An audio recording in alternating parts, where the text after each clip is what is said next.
The Columbia Broadcasting System presents yours truly, Johnny Dollar.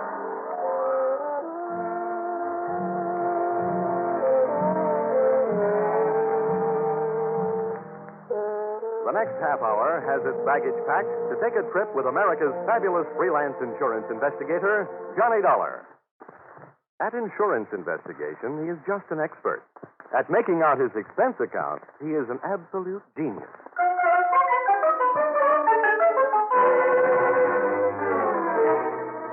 Expense account submitted by Special Investigator Johnny Dollar to Home Office, Nutmeg State Casualty and Bonding Company, Hartford, Connecticut.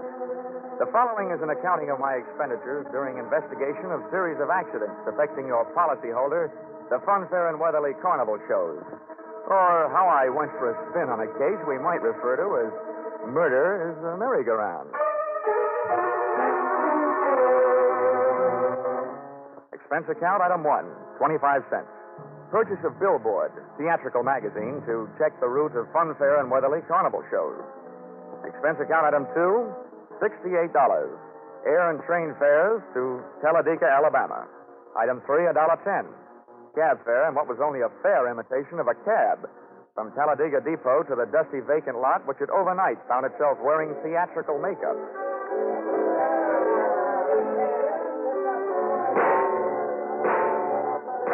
Brightly as the hot sun beat down on the Midway, it couldn't help the layout of canvas and slats from looking beat up.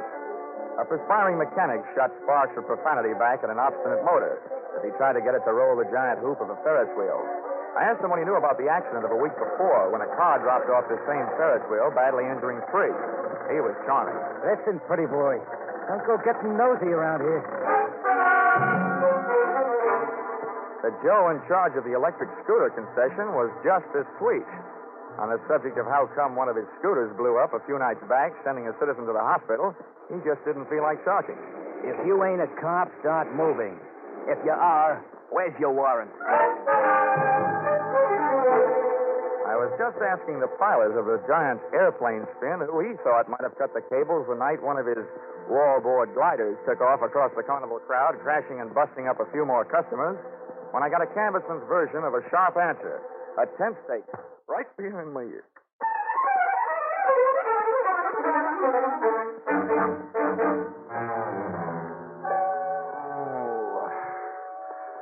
Well, those sleeping beauties waking up, huh? Who are you? I thought maybe you'd be sick of asking questions. First, maybe you better answer a few. Before you get up. Number 1, who are you? A pilgrim from Hartford. Never mind the double talk, wise guy. What's your name? My name is Johnny Dollar, but right now I feel like 2 cents. What's your big interest in those accidents you were asking questions about? Strictly academic. I'm only representing the insurance company that's paying off on those accidents. Now maybe you'll tell me who you are and where I am. Thought you guys were smarter. Dollar, I'll let you in on a little secret. Next time you want to find something out on a traveling show, get to the board first. Asking a lot of questions around a circus or carnival lot is unhealthy. Where is the boss, Miss Pepper? Louise is in the other end of this trailer. She'll be right out. Now, okay, you can get up on your feet. Thanks. I hope you don't mind if I don't stay up on him. I feel more like sitting down. Go ahead. You still haven't told me who you are. My name's Brennan. Oh, yeah, Shanty Brennan. Yeah, you're the general manager of the show. They told me all about you. Louisa Pepper's right on and strong on. How long will she be? She's getting dressed. Just finished taking a nap. We drove all night to get here. How about having a blast with me while you're waiting? No, thanks. I haven't enjoyed a noon bottle since I was 2. But don't let me stop you. Thanks. Oh. You sure you won't have one? I'm sure. Brennan, the insurance company is checking up on your show. The police chiefs in the last 10 towns you've played say it's a clean one. We haven't got a pickpocket or a grifter on the lot. But plenty of trouble, huh, during those past 10 stops? At least once a night somebody's got hurt. But never any of us. Always 1 or 2 of the townies, the citizens. Last night a car on the whip cut loose.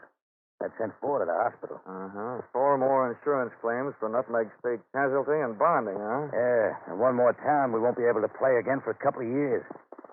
So wonder we didn't travel out of that town last night by rail, tarred and feathered. For 10 straight nights now, you've had at least one big accident every night. What's your guess, Brennan? Has fate taken a steady job on your show, or is somebody out to get you? Somebody's out to get us. Okay, well, do you have any idea? Oh. Why didn't you tell me we were entertaining a gentleman, Sandy? I'd have put on some more clothes. It would have taken a lot more clothes to cover all there was of Louisa Pepper. She looked like an aging Cupid doll, but even in a carnival, she was no prize. I didn't like the look in her eye. It looked much too friendly. So right away, I decided to change the unspoken subject. Miss Pepper, I'm here on business, insurance, Sorry, we're not buying any. and I'm not selling any. The way things have been going, the insurance company I represent would probably like to buy some of yours back. Oh? Yeah, I'm from Nutmeg State Casualty, investigating the accident. Huh. Hope you find out more than we've been able to, and fast, before we go broke. The word's traveling one town ahead of us. They got us taken for the dangerous Midway. Have you been using police protection? 20 extra cops a night at $10 a cop. So, night before last, a guy winds up with a hammer to try and ring the bell and win a cigar. The top of the hammer flies off and almost brains a cop. Around this show, the police need protection. I see what you mean. How are you fixed for people who don't like you? We got many to choose from? Dollar, we treat our help fair and square. We know them all and trust them all. Fire anybody lately? Nobody. The only ones who left were floaters. But none of them had a beef. Okay, Miss Pepper. Now think back. In all your life, who do you know who'd most like to see you have a real bad time? Only one guy. And he's not around. Dead? As good as. He's in jail. Has been for the last 8.5 years. That's a long time. How long did he go up for? 10 years. What are you thinking, Dollar? I'm thinking that with time off for good behavior, maybe he's not in jail. Not in jail? Sandy, he's got to be in jail. He's got to be, I tell you. You told me you were... All right, break it up, Louisa. If Carter Lacey had a voice as sharp as yours, he could saw his way out of jail. Okay, Dollar, you made a guess. How about seeing how good it is? Sure.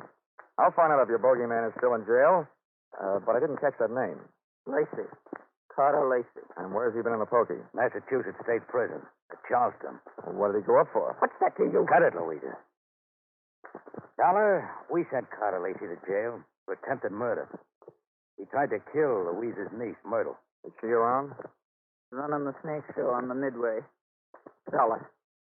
How soon can you check whether Carter got out? As soon as I can make a telephone call. But, Shanny, before I do, I'd like to elaborate on that guess I made. Now, I'd not only guess that Carter Lacey is out of jail, but I'd also guess that he's been out a little over 10 days.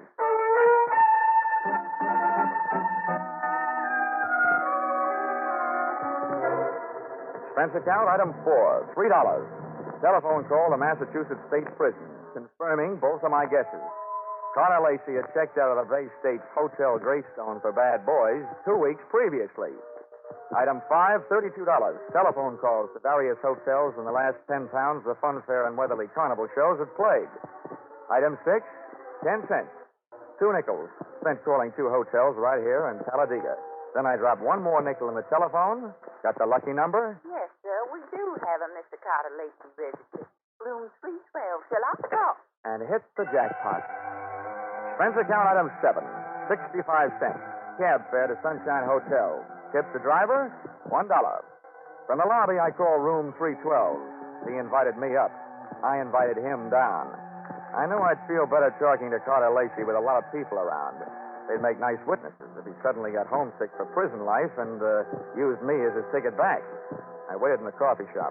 The waitress brought me a cup of coffee, and my palate went to work refereeing a one-sided bout between the strong Java and the weak cream. Hello. Dollar? All right. Sit down. Thanks. So you're Carter Lacey, huh?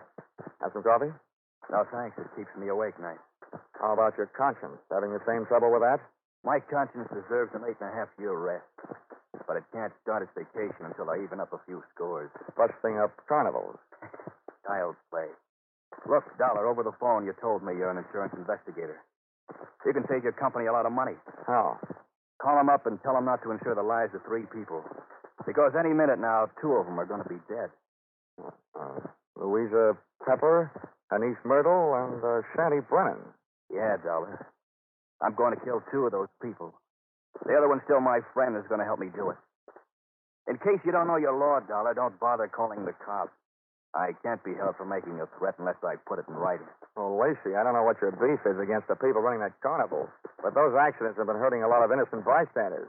Dollar, you're talking to a guy who really knows what it means. Getting hurt as an innocent bystander.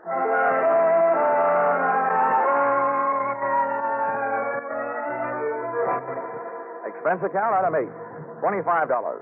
Retainer to local detective agency hiring shadow for Mr. Carter Lacey. Explanation: an ounce of crime prevention is worth a ton of trials. Item 9, $1.20. Cab fare back for the evening's festivities at the Fun Fair and Weatherly Carnival, which was rapidly becoming more and more of a thrill show.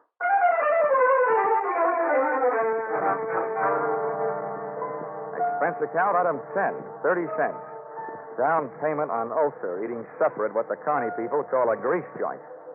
I made my way among the trailers that were lined up behind the midway, and as I looked for the one housing Louisa Pepper's sneak charming niece Myrtle, the burning sensation around my heart wasn't all caused by the hot dogs I'd just eaten.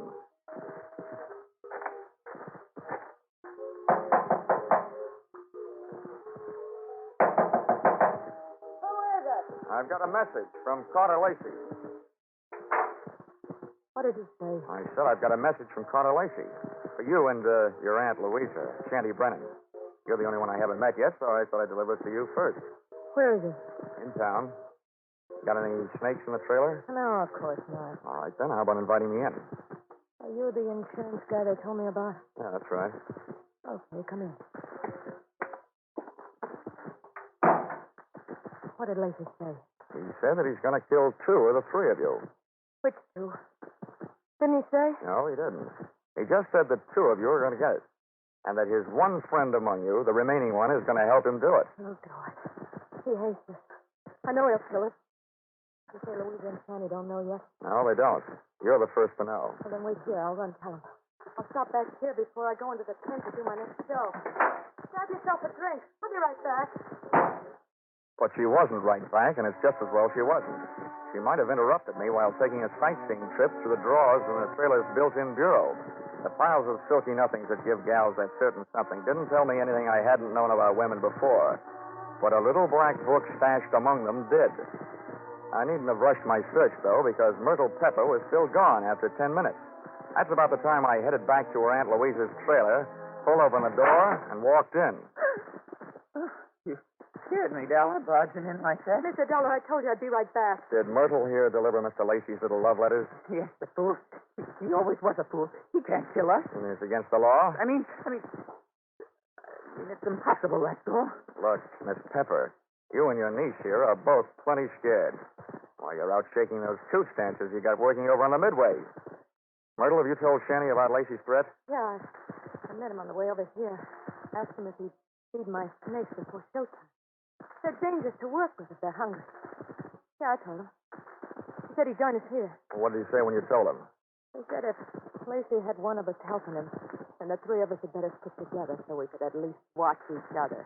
Smart man. He had a good idea. I see the 3 of you had better stick close to each other, beginning right now. Come on. Where are we going? Over to the snake tent. And when we get there, Myrtle, you'll be the only one of us who'll be among friends. The 3 of us left Louisa's trailer. We walked past the back of the shooting gallery concession right in the front of it. And along the back of the line of canvas shanties. We stopped at one. Myrtle pulled back the canvas flap, and I stepped in ready for anything. With the ladies not far behind me, I edged slowly over to the square red board fence set up in the center of the tent. There were danger signs splashed in white paint along the outside walls of the pit. I clenched my teeth and looked down through the wire mesh top at a slithering tangle of writhing, angry reptiles. And there, lying among them with a vicious red welt splashing his forehead, was Shanty Brennan.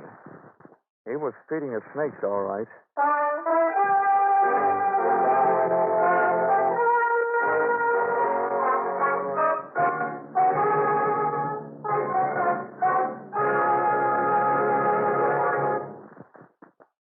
In just a moment, we'll return to the second act of yours truly, Johnny Dollar. But first, here is some news. 30 minutes of new thrills will be added to CBS 10 Great Sunday Night Entertainment this coming Sunday. At 6:30 p.m. Eastern Standard Time, where you formerly heard Spike Jones, CBS will bring you screen star John Lund in an adventure-packed tale of a ship filled with terror and horror. This story, A Shipment of Mute Fate, starring John Lund, is the first of 3 special broadcasts from CBS' famous Escape series. It will be heard over most of these stations immediately preceding a familiar show which brings you a different kind of escape, The Jack Benny Show. And now, back to yours truly, Johnny Dollar.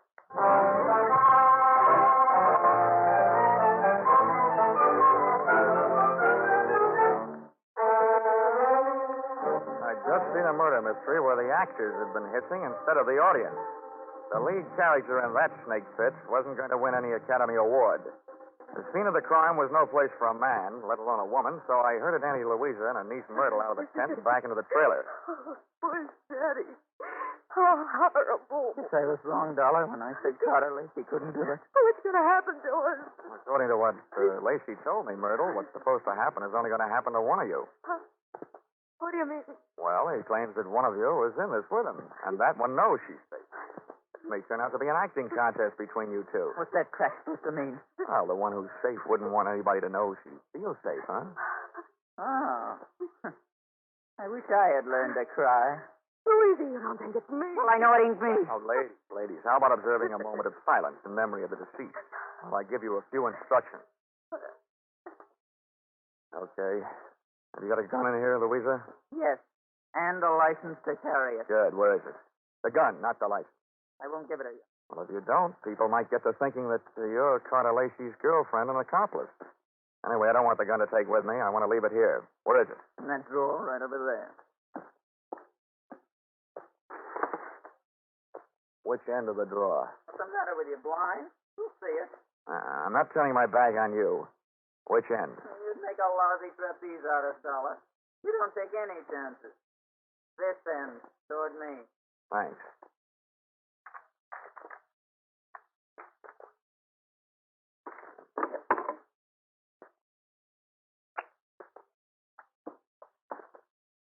Well, now where are the keys to the car hitched to the front of this land yacht? What are they for, Dollar? Just another chance I'm not taking. With those keys in my pocket, this trailer won't be joyriding anybody off into the night. Where are they? I'll get them for you. Wait a minute, Myrtle. How come you know where Louisa's keys were? Yeah, Myrtle. How come? Well, they're laying right there in plain sight. Oh. Thanks. Now I'm going out and call the police. Louisa, I want you to get into that chair down at the other end of the trailer. Okay, General. You got the gun. And you, Myrtle, get on that bunk down at the other end. I don't understand all this. And now, ladies, while I'm gone, I don't want one of you gals to be knocking off the other. But on the other hand, I can't leave you here without protection. So I'm leaving the gun right here on this table in the middle of the trailer. And if Carter Lacey comes knocking at your door, you can have yourselves a race for the gun.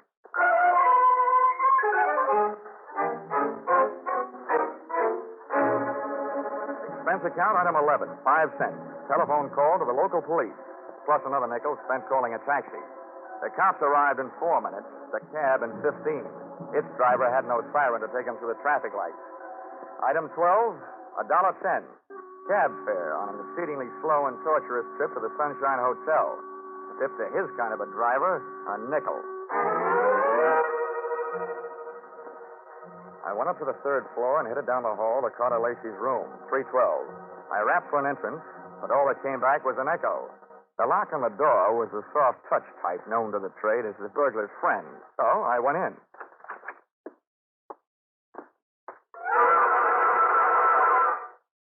Stars still in Alabama?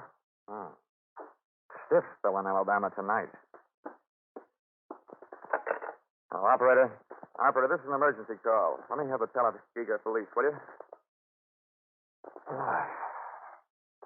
Hello? Police department? This is the same guy who just called you from the carnival to report a murder. Yeah, well, you can send in the 2nd team. I've got another one for you over here at the Sunshine Hotel. Room 312. The party's just been strangled. Yes, I'm sure. Lots of bruises and deep-set fingernail marks on the throat. Sure, I know who it is. The name of the deceased is Myrtle Pepper. Myrtle Pepper certainly had been a fast worker. She not only had beat me down to the hotel, she'd managed to get herself killed in the bargain. I dusted the room for information, which was obviously more than the floormate had done for dirt, and came up with a kind of an eye-opener you don't drink. A pint-sized surprise in the form of some old newspaper clippings and Carter Lacey's prison release form. And what let him out let me in on something. I got out of the room into the elevator, and when I hit the lobby wondering where to start looking for him, I found him sitting there looking at me. Hi. Well, you want to talk, Lacey? I don't want to. But if you want to try and make me, what's the matter with right here? Okay. I supplied you with an alibi today. I don't see him in the lobby. That detective? He had stomach trouble. He got kicked in it. You can reach him at the city hospital. You know, in prison, I was a trustee. I get out, nobody trusts me. Oh, with that forecast you gave me this morning, what else? Forecast? Yeah. You predicted that you'll kill 2 people. Well, tonight the 2 people are dead. Shanty out at the carnival, and now Myrtle up in your room. What does that make you? A good forecaster. Or the killer, maybe? Thanks for the maybe. Look, Dollar, I came to this town to take care of something. I took care of it. You want to yell cop? Go ahead. From now on, nothing bothers me. Well, then stop chewing your nails. You told me this morning that one of those 3 people was working with you. There's only one left. And suddenly, Lacey, I don't believe your story. Suddenly, I don't care. Shanty Brennan lied to me this morning. He said that you went to prison on a charge of attempted murder. Your prison release papers say you went up for grand larceny. You see what happens to bad little boys that tell lies? I'm not through yet. I fished a bank book out of Myrtle Pepper's trailer, a 3-way joint account. Myrtle, Shanty, and Louisa. The first deposit, $60,000. The date, the same year you were thrown into the can for stealing $60,000. To me, that spells a 3-way split for them and a frame for you. Also to you, it spells a motive for hating all 3 of them. So I lied to you. What are you going to do, wash my mouth out with dope? From now on, I don't need any answers from you, including smart ones. But look, you better stick around. If the cops don't pick you up for murder, maybe the hotel will want to press charges against you for having an extra unregistered person occupying your room.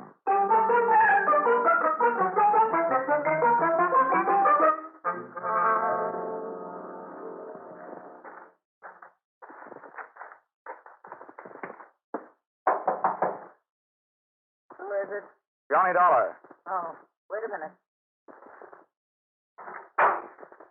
Where's Carter? They arrested him?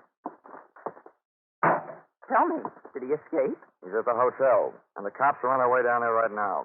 I hope he's more talkative with them than he was with me. You talked to him? Yeah, I had a long, one-sided conversation with him. There's one thing I still can't quite figure out. Whether he really intended to kill Shanty and Myrtle or not. Myrtle? Yeah, strangled. Myrtle? Poor little angel. Of course he meant to kill him. He hated him. He hated us all. Well, you can hardly blame a fellow for being annoyed, framed on a grand larceny trap by 3 old chums. But you've got the wrong idea, Louisa. What I meant was, did he ever really intend to kill them himself? Or did he just intend to set off the greatest chain reaction since the atom bomb? And just sit back and watch the 3 of you try to beat each other to it? Well, that's crazy talk. Yeah, like a fox, maybe. He made his threat to me knowing I'd carry it back to you. I say you because you're the only one left. You see, he set himself up as a patsy.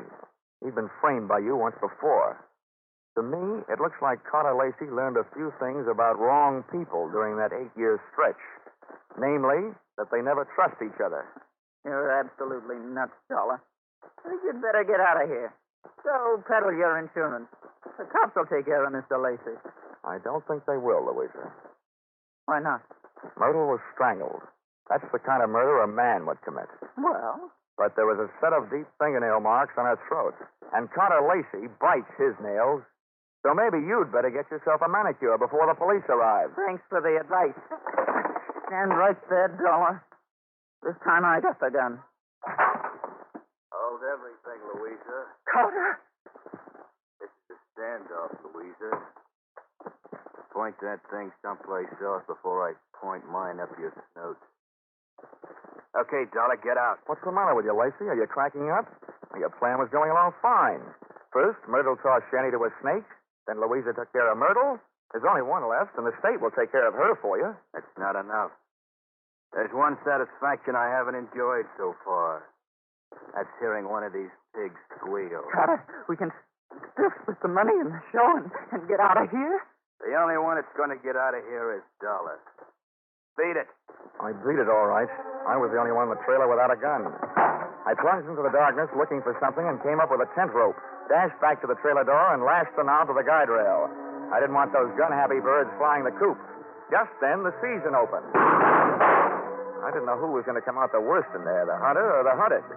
The only key I had to the situation was the key to the car, the one I'd picked up earlier in the day.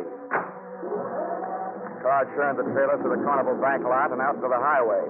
When I hit the cement, I started spinning the rubber.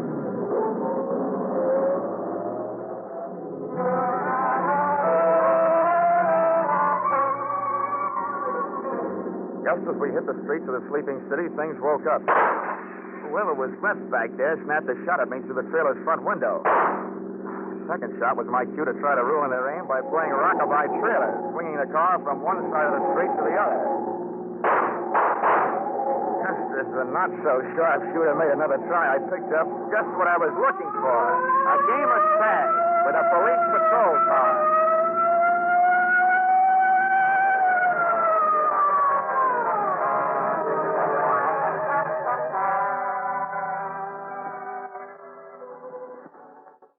Expense account, item 13, 15 cents, bicarbonate of soda. Those Midway hot dogs I'd had for supper were no thoroughbreds. Item 14, $35, cigars for night shift. Talladega police, for whom I had started things smoking. Item 15, $3, hotel bill. But never let it be said that I ever turned in a measly $3 hotel bill to myself. This was to check out of the Sunshine Hotel, a man who had checked out in the trailer at the hands of Louisa Pepper. Louisa Pepper, the only one who was a good bet to catch up with Brennan, who had been murdered by Myrtle. And Myrtle, who had been loused up by Louisa.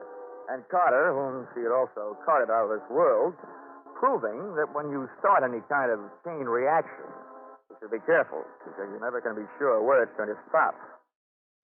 The expense account total? What? Only $692.18. I must be slipping. Yours truly, Johnny Dollar.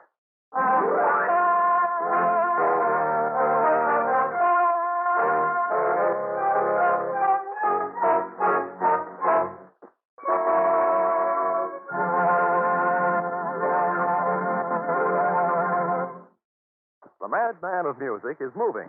Yes, Spike Jones, formerly heard on CBS on Sunday, is already unpacking his famous collection of split guns, dishpans, and other instruments, ready for tomorrow night's premiere broadcast as a CBS Saturday star.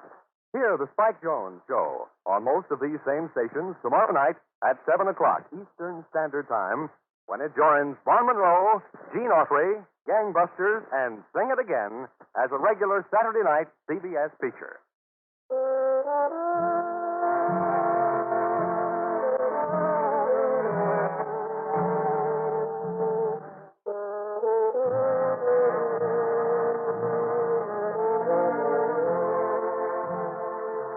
Listen in again next week when CBS brings you yours truly, Johnny Dollar, with Charles Russell as Johnny. Yours truly, Johnny Dollar, is written by Paul Dudley and Gil Dowd, with music by Mark Warno, and is produced and directed by Richard Sandville for CBS, the Columbia Broadcasting